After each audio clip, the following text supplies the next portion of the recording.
এই বয়ান সাইরে দিয়ে আমি চলে যাবো। কিন্তু মাহফিলে বাধা দেয় কে? কে বাধা দেওয়ার চেহারাটা আমাকে দেখাও। কোন বেয়াদবকে এক সেকেন্ডের জন্য আর এই বাংলাদেশে ছাড় দেওয়া হবে না। এত বড় সাহস, মাহফিলে বাধা দিবি না? এত বড় বেয়াদব কে? তারে দেখবো।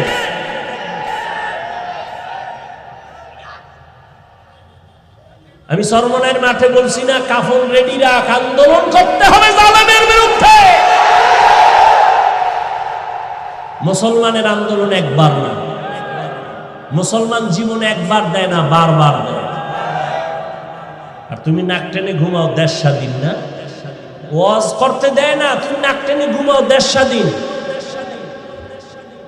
মুসলমান স্বাধীন বলবে ওই দিন যেদিন ইসলামের স্বাধীন হবে।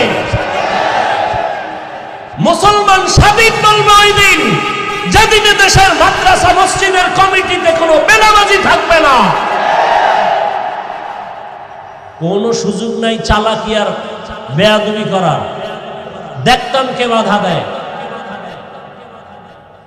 বাংলাদেশের যে কোনো প্রান্তে আলেমের সাথে বেয়াদবি, ইমামের সাথে বেয়াদবি করলেই ধরে ফেলবেন, রেকর্ড করবেন, নাম ঠিকানা দিবেন।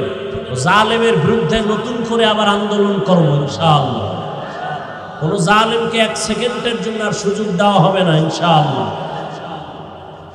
ওপেনে দি মুসলমান চলবে, বুক খুলে সিনা টান করে। এ জমিনে ওলামায়ে কেরামদের বাহাদুরি ছাড়া আর কারো বাহাদুরি চলবে না। ডিএসবির লোক, প্রশাসন তো বাধা দেওয়ার কোনো প্রশ্নই ওঠে না। ভুলেও বাংলাদেশে কোথাও কোনো প্রশাসন বাধা দিবে না, উপর থেকে নির্দেশ দেওয়া। কোন ওসি, কোন ডিসি যদি কোনো অনুমতির দরকার নাই। কোরআনের বয়ান হবে, বেনামাজির থেকে, সুদখোর থেকে কিসের অনুমতি? কোন অনুমতির প্রয়োজন নাই। আমাদের নিরাপত্তা আল্লাহ দিবেন ইনশাআল্লাহ। যে বাধা দেখ, কি বলে রেকর্ড করবেন, নাম ঠিকানা আমাদের হাতে দিবেন। আসসালামু আলাইকুম ওয়া রাহমাতুল্লাহি ওয়া বারাকাতুহু।